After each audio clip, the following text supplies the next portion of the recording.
Hello, everyone. It's that time again. Match day 23 of the Premier League. Another 10 matches to try and predict correctly. Didn't have the best of weeks last week, so hopefully this week I can do a bit better. The only correct score that I did get last week was the Liverpool 3, Brentford 0 score. So yeah, a bit of a shocking week last week. Let's go straight on to the first game of this week, week 23, with Watford coming up against Norwich City. Bit of a relegation match, this one, relegation battle. Norwich in 18th coming up against Watford, just above that relegation zone in 17th. Last time these two sides played each other, ended in a 3-1 victory to Watford. I'm going to go for the same winner in this one. I don't think it'll be the same scoreline. I'll go Watford 2, Norwich 0. I just feel like Watford will be able to get the goals, and Norwich, they've been struggling for goals recently. I know in their last game they beat Everton 2-1. Impressive result against Everton, although Everton not the best this season. Have to admit that. But yeah, Norwich not really scoring in any games whatsoever. Watford do normally find a goal, even if they lose like 4-1 to Chelsea or Man City or Leicester. They always find a goal. So I'll back Watford to get the goals, and I think once they've got one, I back them to get another and to keep a clean sheet as well. I don't think Norwich will get a goal. So yeah, 2-0 to Watford. Next up is Everton against Aston Villa. Now Everton will be without Rafa Benitez. He has been sacked after the 2-1 defeat to Norwich.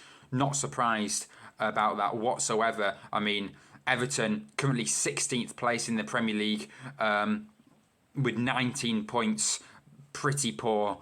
And, you know, even though they've got I'm not sure if they'll have a permanent replacement by the time that these two sides place. It might be an interim manager or one of the caretakers taking over, which it probably will be, a caretaker manager. But yeah, Aston Villa drawing with Man United 2-2 last time.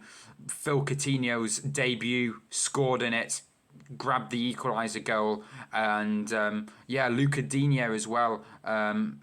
He left Everton, joined Aston Villa. He's going to be playing against his old club straight away, and I think it'll be tight. I'm going to back a Villa 2-1 away victory in this one. I don't think Everton will have any chance of picking up any points, although normally when a new manager comes in, there's more atmosphere, more hope for the club.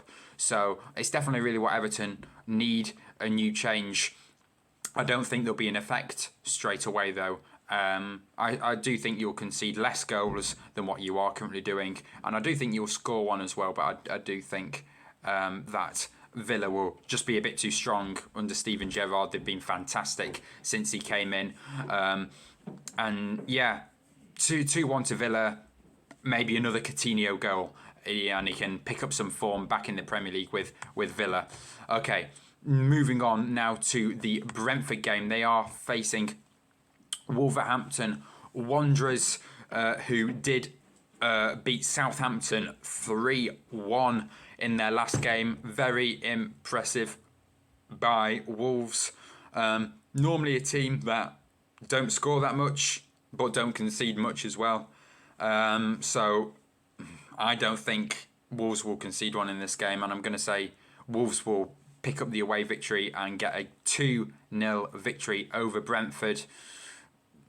Brentford, they have been struggling for goals. They can find the net, not against a top Wolves defence though. I wouldn't think. And Wolverhampton Wanderers, they didn't really score much, mainly because on how much they were defending. They were defending for large parts of the games, mainly against like the Man United, Man City and Chelsea and Liverpool. And unfortunately, in the Chelsea, Liverpool and Man City one, they concede just the one goal and lose 1-0. In the Man United game, for instance, they picked up the late goal. They thought maybe we could just go for it now. We've defended for 80 minutes of the game. Let's just hit Man United, and that's what they did. They grabbed the goal and took all 3 points away back home with them. I'm going to say they're going to dominate this game though, rather than give Brentford all the possession. Considering that they've won their last 2 games, I think they'll want to go three games in a row. Brentford have lost their last 2 games as well, so they're going to be on a low. They'll want to bounce back. I don't think this game is for Brentford though, and 2-0 to Wolverhampton Wanderers. Next up is Leeds United against Newcastle. Leeds United beating West Ham 3-2 in their last game. Good results. Before that as well, they beat Burnley 3-1. So they're scoring quite a few goals now, scoring 3 goals in their last 2 games. Newcastle United still struggling, only picking up the draw against Watford last time out, and did pick up the draw against Man United as well. Man United are a team that's struggling at the moment, and they need some sorting out, Man U do. But I'm going to back Leeds United to get a comfortable win here. I'm going to say 2-1 to Newcastle. The scoreline's a bit tighter, but I say comfortable because I think Leeds United were going to dominate the game. I just feel they'll be the team with all the chances. Newcastle will get a counter-attack goal, but then again, I could be completely wrong with everything I'm saying. But yeah, Leeds United 2, Newcastle United 1. They'll still need some time to get some good players in. They've signed Kieran Trippier. They've signed Chris Wood from Burnley. They'll need a few more players and maybe a change of tactics from the manager. I'm not sure. Depends on what players that they do get in Newcastle United. But I think Leeds are on a good run at the moment, and they'll pick up 3 points in this game. So 2-1 Leeds United. Next game is Manchester United against West Ham United, where Man United drew 2-2 to Villa in their last game. West Ham, as I just said before, lost to Leeds United 3-2. West Ham still in that top 4. They're still in that top 4, but they do need to be picking up some results. They've had good past few games. They've won 3, lost 1 in their last 4 games. So I think both teams will pick up a draw in this game. Man United maybe be able to sneak a close victory, but I think the result in this one will end a draw. So I'm going to go a 1-1 draw at Old Trafford for this one. It's normally very tight, these Man United games, especially when they play another team that's like West Ham, who pick up very tight results as well, like beating Chelsea 3-2 narrowly, but then losing to Leeds United 3-2. And the Crystal Palace victory as well, that they narrowly won that 3-2. Quite a lot of goals in the West Ham games. Maybe quite a lot of goals in the Man United games as well, like the 2-2 draw with Villa. But I'm going to say there's going to be a few amount of goals, as I've said, 1-1, but I don't think it's going to be that high goal scoring game like a 3-3 draw.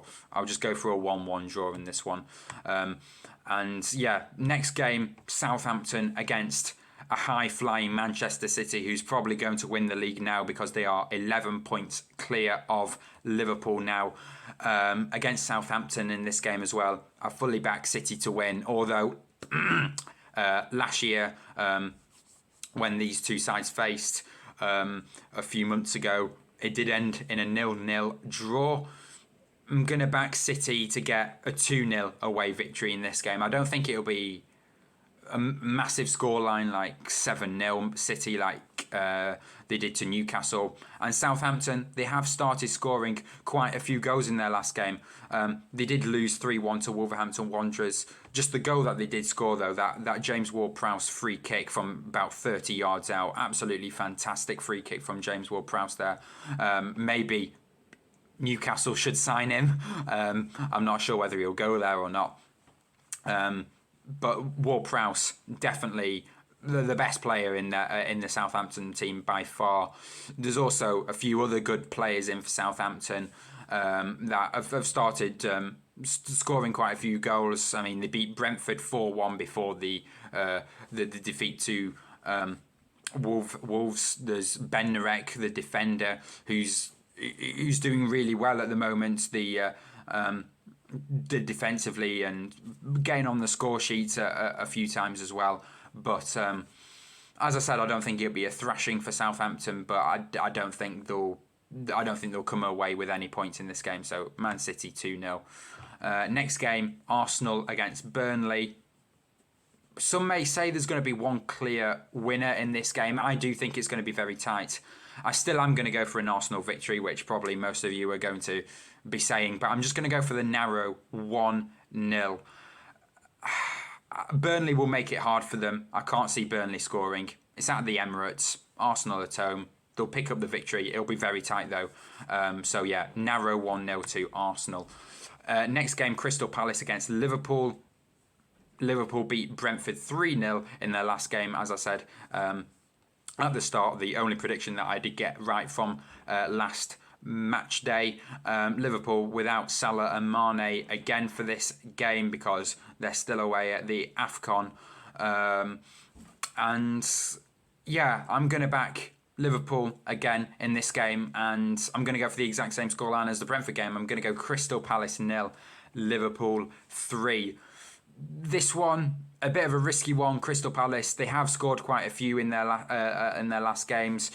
They drew 1-1 to Brighton. They lost 3-2 to West Ham, still scoring in that game. They beat Norwich 3-0. They are scoring the goals. They do have some very good players. But against Liverpool, I can't really see them scoring any goals. And even though there's no Salah and Mane, Liverpool have got a top side. As I said, for the Brentford one, the players like Minamino and Roberto Firmino and Oxlade-Chamberlain, they'll be coming into the team whilst some Liverpool players are away at AFCON, and I think they did superb in the Brentford game, and I'm going to go for the exact same repeat scoreline, 3-0 away victory to Liverpool. Final two games.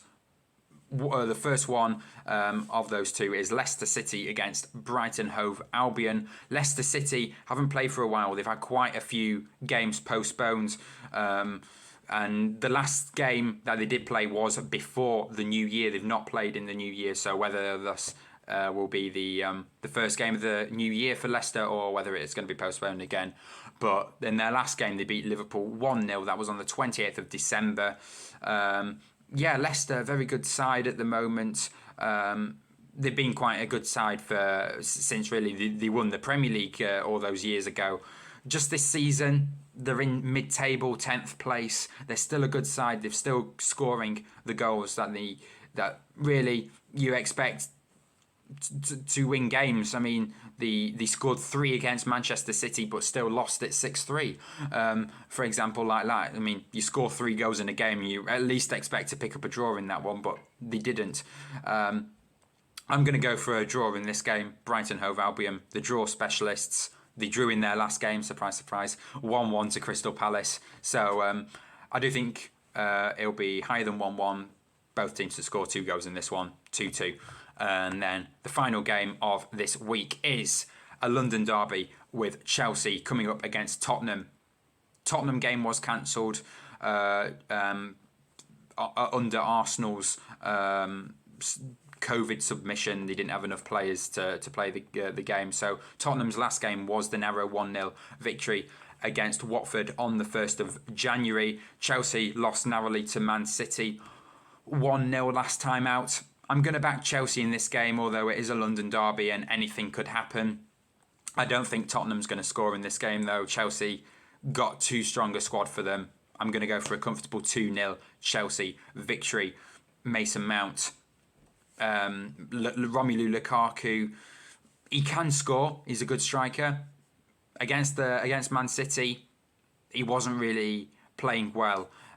He was playing like he was really all by himself up there. So whether or not that's what he said about that Thomas Tuchel's tactics were all wrong at Chelsea and he wanted to go back to Inter Milan, and then he got his ban from Chelsea for saying all of that, and then he's returned to the squad after he apologised. But I don't think I don't know. I'm not sure if he'll play his best. It's a bit like the situation with Harry Kane and Tottenham.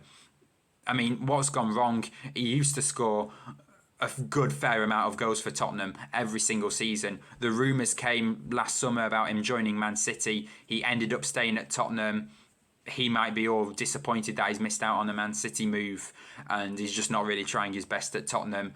Only the 2 goals for him so far this season. I do believe he's only scored 2 in the 18 games that he has played.